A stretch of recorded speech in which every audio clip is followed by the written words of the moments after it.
வணக்கம். 7 Winstar technology.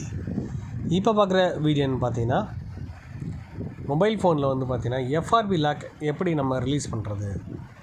காமனாக வந்து நம்ம எஃப்ஆர்பி கான்செப்ட், அதாவது எஃப்ஆர்பி லாக்னா என்னன்ற விஷயம் நம்ம எல்லாருக்கும் தெரிஞ்சிருக்கும். ஒரு சில பேருக்கு தெரியாமல் கூட இருக்கலாம். அந்த எஃப்ஆர்பி லாக்கில் என்னன்ற விஷயம் தெரிஞ்சுக்கிறோம். அதாவது மெயில் ஐடி வரக்கூடிய லாக் தான் எஃப்ஆர்பி லாக்னு சொல்லுவாங்க.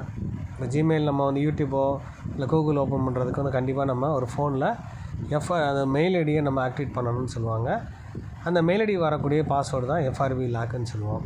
இப்போ நார்மலாக ஒரு பேட்டர்ன் லாக்கோ இல்லை நம்பர் லாக்கோ நம்ம பண்ணிட்டோம் ஃபோனில், அது தெரியல, திரும்ப தப்பு பண்ணுறோம் அப்படின்னால் அதை சரி பண்ணுறதுக்கு என்ன பண்ணுவாங்க, ஒன்று ஃப்ளாஷ் பண்ணணும். ஃப்ளாஷ் பண்ணுறதுக்கு முன்னாடி என்ன பண்ணுவாங்கன்னா, ஃபஸ்ட்டு அந்த பேட்டர்ன் பின் நம்பர் அதை ரிலீஸ் பண்ணதுக்கப்புறம் தான் நம்ம வந்து அடுத்த கான்செப்ட் இந்த எஃப்ஆர்பி ரிமூவ் பண்ண வேண்டியிருக்கும். இப்போ நார்மலாக சிலர் என்ன பண்ணுவாங்கன்னா, பட்டனை ப்ரெஸ் பண்ணி கூகுளில் போய் சர்ச் பண்ணி வந்து பட்டனை வந்து ப்ரெஸ் பண்ணி அந்த லாக்கை ரிலீஸ் பண்ணும்போது ஃபஸ்ட்டு ரிலீஸ் ஆகிறது வந்து பார்த்திங்கன்னா பேட்டர்ன் அல்லது பின் நம்பர் வந்து அது டெலீட் ஆகிடும். இப்போ எல்லாருமே வந்து கூகுளில் பார்த்தோ இல்லை யூடியூப்லேயோ நீங்கள் அதை பார்த்து செஞ்சுறீங்க. செஞ்சதுக்கப்புறம் என்ன ஆகும், ரெண்டாவது ஸ்டெப் என்ன பண்ணும், யூடியூப்புக்குரிய மெயில் ஐடி கேட்கும். அந்த மெயில் ஐடி லாக்கு தான் எஃப்ஆர்பி லாக்குன்னு சொல்லுவாங்க. அப்போ தவறுதல் அதான் பண்ணிடக்கூடாது. எப்போயுமே நான் பண்ணணுன்னா அந்த பாக்ஸ் டேங்கிள் இருந்தால் நம்ம ஈஸியாக டோட்டலாகவே நம்ம அந்த பேட்டர்ன்லேருந்து எஃப்ஆர்பி மற்ற விஷயங்கள் ரிலீஸ் பண்ண முடியும். அதுக்குரிய ஆப்ஷன் வந்து டேங்கிலையோ இல்லை பாக்ஸ்லேயோ கொடுத்துருப்பாங்க. அப்போ அதை தெரியாமல் நேராக யூடியூப் பார்த்து பண்ணும்போது கண்டிப்பாக இந்த மாதிரி ப்ராப்ளம் ஆயிரும். ஒரு சில ஃபோனுக்கு வந்து ஈஸியாக நம்ம எஃப்ஆர்பி லாக்கை ரிலீஸ் பண்ண முடியும், அந்த கூகுள் அக்கௌண்ட்டை ரிலீஸ் பண்ண முடியும். சில ஃபோனில் வந்து பார்த்திங்கன்னா ரிலீஸ் பண்ண முடியாது. அந்த ஒரு வகையான ஃபால்ட்டு தான் இந்த மாடலில் வந்துருக்கு. எல்லா டேங்கிள் பாக்ஸ்லாம் போட்டு பார்த்துருக்காங்க, கண்டிப்பாக அதை சப்போர்ட் பண்ணல. அதுக்கு வந்து நான் என்னோட இருக்கக்கூடிய யூஎஃப்ஐ பாக்ஸ் வச்சு நான் வந்து உங்களுக்கு ஜம்பர் பண்ணி ஐஎஸ்பி பின்அவுட் மெத்தடில் வந்து உங்களுக்கு ஜம்பர் பண்ணி அதை உங்களுக்கு காமிச்சிருக்கேன் எப்படி ரிலீஸ் பண்ணணும்னு சொல்லி. ஜஸ்ட் ஒரு ஃபைலை நம்ம ரிமூவ் பண்ணாலே கண்டிப்பாக அந்த ப்ராப்ளத்தை சால்வ் பண்ண முடியும். அப்போ நார்மலாக பண்ணுறதுக்கும் அந்த எஃப்ஆர்பிக்கு தனியாக ஃபைல்ஸ் கொடுத்து பண்ணக்கூடிய விஷயங்கள் வித்தியாசப்படும். அதேமாதிரி அந்த ஃபைல் அழிச்சும் பண்ண முடியும். அது என்ன ஃபைல் அப்படின்ற விஷயம் நம்ம தெளிவாக தெரிஞ்சிருக்கணும். அப்போ எந்த ஃபைல் எடுத்துட்டாலும் பேசிக்கான விஷயங்கள் கற்றுக்கிட்டால் மட்டும்தான் உள்ள டீப் லெவலில் நம்ம பண்ண முடியும், நாலேஜ் எடுத்துக்க முடியும். இப்போ நான் வந்து ஐஎஸ்பி பின்னோட அடாப்டரில் வந்து ஜம்பர் பண்ணி உங்களுக்கு இந்த ஃபோனில் கனெக்ட் பண்ணி இப்போ உங்களுக்கு செக் பண்ணுறேன். அப்போ அந்த யூஎஃப்ஐ பாக்ஸ்ன்ற விஷயத்தை காமிக்கிறேன். அந்த பாக்ஸில் நம்ம கனெக்ட் பண்ணிவிட்டு பண்ணலாம். இதுக்கப்புறம் இசிஜி டாக்ஸ் பாக்ஸ்ன்னு சொல்லியிருக்கு. அது இதுக்கப்புறம் அப்டேட் அந்த யூஎஃப்எஸ் சிபி அந்த மெமரிக்கு வரக்கூடிய அந்த சப்போர்ட் பண்ணக்கூடிய அந்த பாக்ஸ் இருந்தால் இன்னும் ஈஸியாக இருக்கும். ஆனால் இதோட பேஸ் கான்செப்ட் என்னென்னா, ஃபைலை துல்லியமாக செக் பண்ணுறதுக்கு இந்த கண்டிப்பாக நம்ம யூஎஃப்ஐ பாக்ஸ் பெட்ரு. இதை வச்சு நம்ம ஈஸியாக நம்ம எல்லா விஷயத்தையும் கற்றுக்க முடியும்னு சொல்லுவாங்க. இப்போ யூஎஃப்ஐ பாக்ஸ் அந்த ஃபோல்டரை நான் ஓப்பன் பண்ணி எப்படி அந்த ஃபைலை ரிலீஸ் பண்ணி உங்களுக்கு அதை செக் பண்ணி உங்களுக்கு காமிக்கிறதுன்ற விஷயத்தை வீடியோ உங்களுக்கு தரேன். ஃபுல்லாக வீடியோ பாருங்கள். இப்போ யூஎஃப்ஐ பாக்ஸை ஆன் பண்ணி உங்களுக்கு காமிக்கிறேன். அந்த ஆப்ஷன் ஆனது ஓப்பன் ஆயிடுச்சு. இப்போ இதை வந்து நம்ம செக் பண்ணி பார்க்க போகிறோம், ஐடென்டிஃபை பண்ண போகிறோம். பண்ணிவிட்டு ஃபோனை கனெக்ட் பண்ணுறோம். இது வந்து டேரெக்டாக பைபாஸ் பண்ணுற மாதிரி தான். த்ரூவாக வந்து நம்மளுக்கு ஜம்பர் பண்ணி டேரெக்டாக அந்த மெமரியில் இருக்கிற விஷயத்தை டேட்டாஸை நம்ம செக் பண்ணி பார்க்க முடியும். மெமரி இருக்க லைஃப்பும் செக் பண்ண முடியும். எந்தளவுக்கு ஹெல்த் இருக்குது, அந்த மெமரி ஒர்க் ஆகாமா இல்லையா, இல்லை வந்து ஹார்ட்வேரில் ஃபால்ட் இருக்கலாம், சாஃப்ட்வேர் கம்ப்ளைண்ட்டான்ற விஷயத்த கண்டிப்பாக துல்லியமாக தெரிஞ்சுக்க முடியும். இப்போ எப்படி ஹார்ட்வேரில் நான் வந்து பேசிக்காக ஃபாலோ பண்ணணும்னு சொன்னாலும், அதே மாதிரி சாஃப்ட்வேர்லேயே நீங்கள் பேசிக்கான விஷயங்கள் தெளிவாக தெரிஞ்சால் மட்டும்தான் முழுமையாக பண்ண முடியும். ஒரு ஃபோனோட ஃப்ளாஷ் ஃபைலில் வந்து பார்த்திங்கன்னா ஒவ்வொரு ஃபைலுக்கும் அதுக்குன்னு ஒரு விஷயங்கள் கொடுத்துருக்காங்க. அந்த ஃபைலை பற்றியும் நாலேஜ் எடுத்துக்கணும்.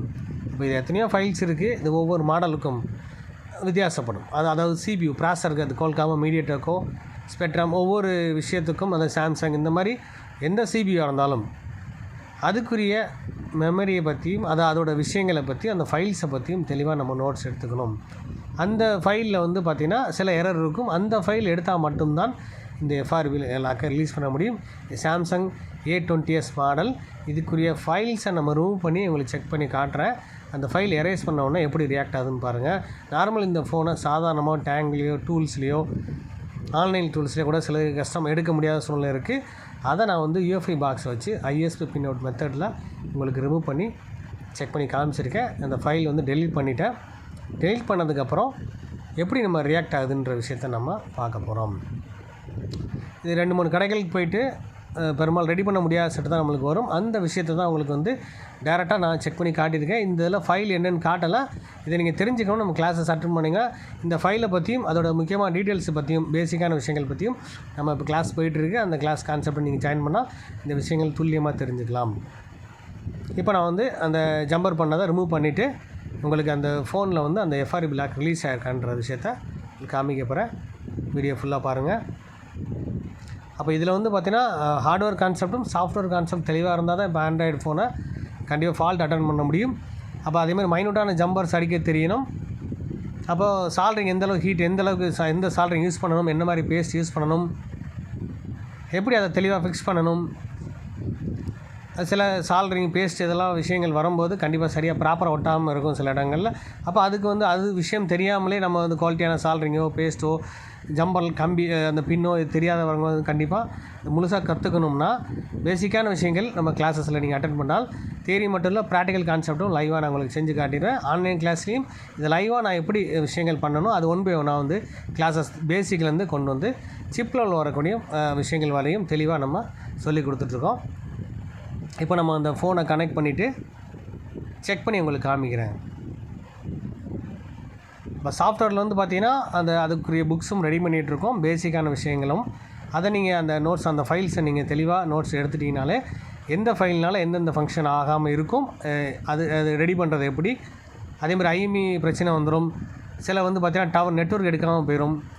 அதாவது தப்பான ஃபைல்ஸ், தவறான ஃபைல்ஸ் நெட்டில் ஆன்லைனில் எடுப்போம், அது ப்ராப்பர் ஃபைலான்னு தெரியாமல் போகும். அதேமாதிரி மெமரியில் வந்து ப்ராப்ளம் இருக்கான்ற விஷயத்த அந்த லைஃப் செக்அப் ஹெல்த் செக்அப்னு சொன்ன பார்த்திங்கன்னா அந்த விஷயத்தை தெரிஞ்சுக்கிட்டாலே கண்டிப்பாக அதோட விஷயங்களை வச்சே பெரும்பாலும் ஃபோன் டெட்டில் இருக்கும். அந்த டெட்டான கண்டிஷனை வந்து நம்ம கண்டிப்பாக ரெடி பண்ண முடியும்னு சொல்ல வரேன். இப்போ ஃபோன் ஆன் ஆகிடுச்சு.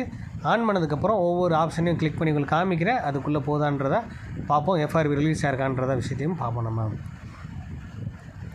அப்போது இப்போ ஒரு பழைய மாடல் ஃபுல்லாக பார்த்தீங்கன்னா நீங்கள் வந்து ஜஸ்ட் வந்து நீங்கள் பட்டனை ப்ரெஸ் பண்ணி நம்ம லாக் ரிலீஸ் பண்ணிக்கலாம். எஃப்ஆர்பி அதோட ஃபுல்லாக டெலிட் ஆகிரும். ஆனால் இப்போ ஒரு மாடல் அப்படி கிடையாது. கண்டிப்பாக நீங்கள் நார்மலாக ஃபேக்ட்ரி செட் பண்ணி பண்ணிங்கன்னா கண்டிப்பாக எஃப்ஆர்பி பிளாக்ல வந்துடும். அந்த லாக் வரும்போது கண்டிப்பாக அதிகமான சார்ஜ் தான் வாங்குகிற நிறைய இடங்கள்.